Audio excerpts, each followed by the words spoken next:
found something buried in the woods. Dad. This is unacceptable. Do you understand? Everybody, so good to see you. Hi. Thank you so much for doing this. Good to meet My you. name is Mike Celestino. I'm covering for Skywalking Through Neverland today. So I've actually asked this question to Kyriana previously, but I wonder. I do know you.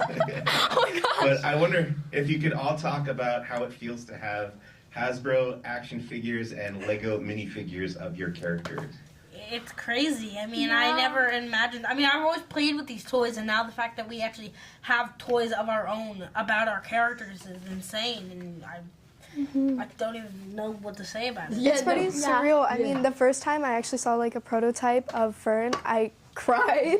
I started bawling my eyes out. It was like such a surreal moment, and this like all becoming real so fast.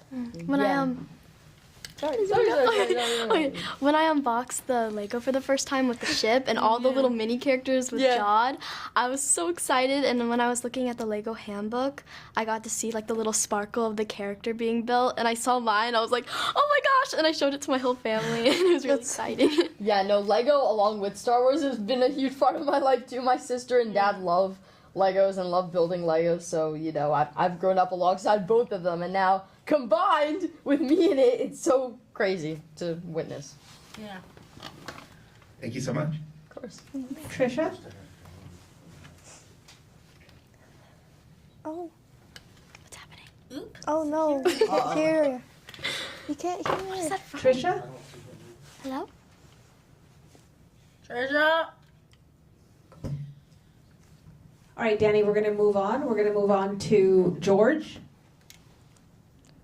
Hey guys, really nice to meet you all. Hi. Hey, nice to meet you. Really enjoyed the show. Loved your roles in it. Yeah, had a lot of fun with it. Along the lines of fun, every shot, every moment of the show is just infused with so much fun and joy, and I think that optimism. And I'm curious, if there was a day or a moment while filming this really grand big show that you just really stands out to you as being a lot of fun, one that you'll never forget. Sorry. Go for it. I think one day that was really fun. Wait, can I whisper to you? Sure. There's microphone. Oh, yeah, you're literally mic'd up. I'm not mic'd. You're mic'd. Oh, true. What's happening? Wait, what? Oh, okay. Well, Okay, Ryan, go ahead. one moment in particular. It was like one of the first days of filming. And we had these flashlights that were controlled by a light operator. Yeah. And I like noticed that someone had to be controlling them. Like we couldn't. And so I like spoke into my microphone. I'm like, if you can hear me, turn off the flashlight. And then it turned off. And so then I was like, okay, we're gonna work together and like prank the kids. And so I walked over to the group. I was like, guys, look at this magic trick. And I was like, 1, 2, 3, and it like turned on. And then I think I confused them for maybe like 30 seconds, and then they kind of figured it out. But it was funny, and that was one of my favorite memories. It was really fun how every day after work when we wrapped, we all went to hair and makeup to get unmakeupturized, and it was really. I had a camera rig, so I didn't need to do that. Yeah, it was really funny seeing everyone after we wrapped and we got our faces washed, and it was a lot of fun, and really I can't pinpoint an exact specific date that was so much fun. It was a lot of fun for 7 months, and I loved singing in our dressing rooms, listening to Weezer. You know what else? We had like the hula hoop contest. Yeah. I went for 5 minutes straight. So good. I got it on camera. I'm kind of insane. Yeah.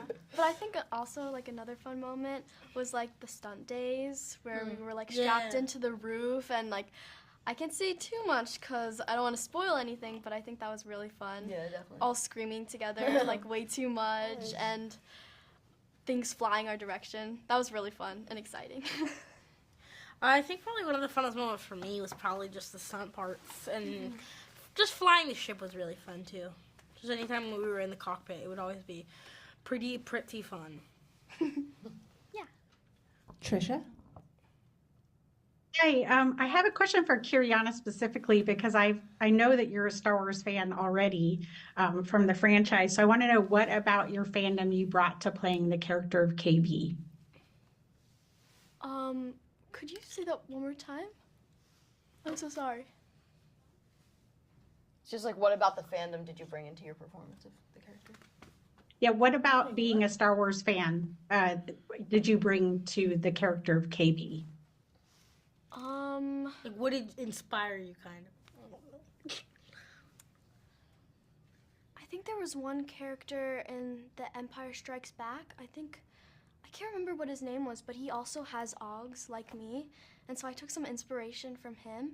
And also I looked at other robotic characters in other shows, and I tried to find like a balance between how robotic I was going to be, because I'm a cyborg, and I wasn't sure I was... Sorry.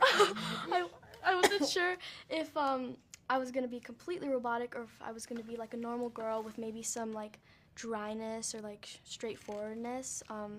So it's kind of robotic, but yeah, I just tried to maintain like a balance between that and also like taking in some inspiration from other characters. William? Awesome. So nice to meet you all. I'm William Devereaux, Hey. Canon Podcast. Actually, along those lines, I know that there was a recent interview with StarWars.com. Chris Ford had mentioned that you, Kyriana, had brought an interesting portrayal of KB to the character that wasn't there before.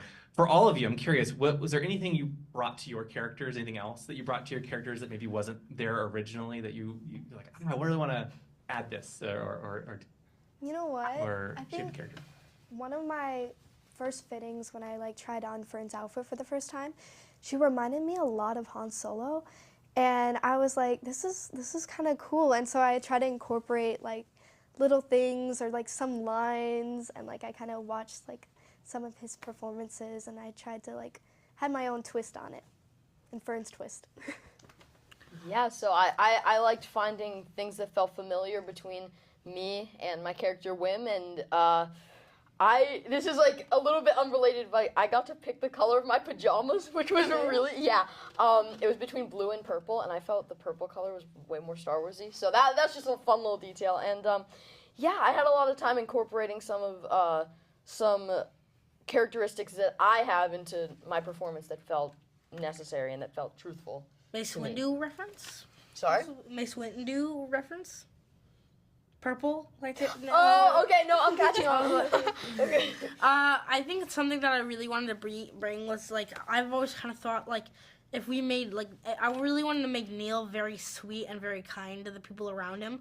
So I just wanted to be as kind as possible to, like, as, like, the character, and I just wanted to bring that all the time. And I hope I did. You did. Yeah. Mike? So for Robert specifically, your face is the only one of you four that we don't actually see on screen. How was it different for you on set playing Neil versus all the other characters? So instead of getting makeup, I would have a camera rig, and I would basically be a helmet with like a little bar right here and two like cameras, and they would just basically record my facial expressions and then put them on Neil. I would also just wear the outfit, and then I would also have my Neil hands, which were completely disgusting because I would have to spray my hand with water, I'd have to spray the glove with a bunch of water, and then I'd have to go in there. That never sounds right saying that. Anyway, I would have to do that, and it would be really weird, and it would be slimy, and I didn't like that, but, you know... He beat us in Thumb Wars, though. Yeah, I would beat him in a lot of Thumb Wars. Yeah, because Thank you. I love Neil already, by the way. Oh, thank you, Neil Nation. That's so cool. George? Prepared.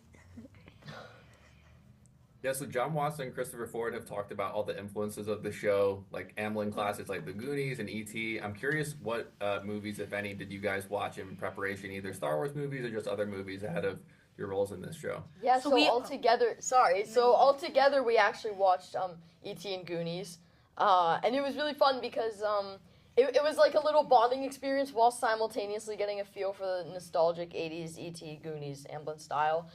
And it was just a lot of fun. I had already watched both E.T. and Goonies before Skeleton Crew. Yeah, me too.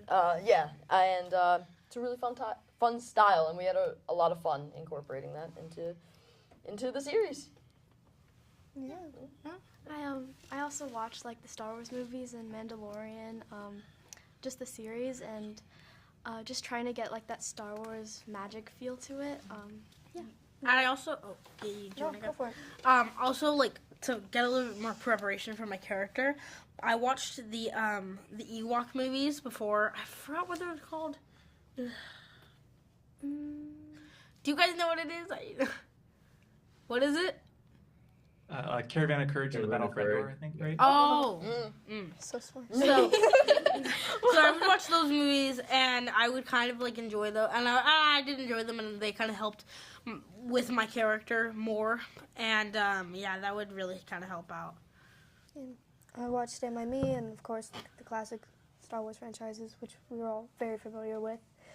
Yeah. Trisha? You guys worked with droids, SM-33. What was the process like? Is someone acting against you, or are they just reading you the lines? It was really, really interesting because basically It was like a puppet. There was a puppeteer from There was a puppeteer from Legacy VFX who makes amazing Star Wars effects, and basically So he would basically wear SM as a puppet, and it would like. It would be rigged up to his arms and his legs, so when he moved his limbs, SM would move his limbs too. So it was like a life-size puppet. It was it was a lot of fun and really, and it was especially helpful as looking at it from an actor's perspective, because you actually like. It's like you're acting with another real actor instead of just, waiting for it to be done in post and looking at a tennis ball. It was actually really cool. Like, we started to like work with the team and the puppeteers, and we would like discuss with them, so like when I do this, the droid's gonna move this way, and it was really cool. And like they would react with you, which was really neat. I mean, we were acting with SM-33 and like with Neil. It was really neat.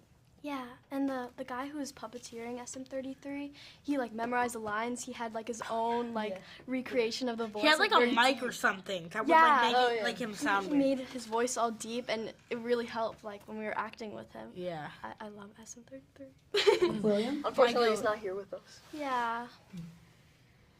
It's so cool. He didn't die. He's just not here with us. In this room with us. Okay, so without spoiling anything, so we don't spoil it, but do you have a favorite episode of the season, like any particular episode number? Episode 4. Episode 8. It's going to be episode 8 for me. Personally, episode 6. Really? Really? Yeah, I mean, I just think that there's so much character development in that episode, and it was one of my favorites to shoot.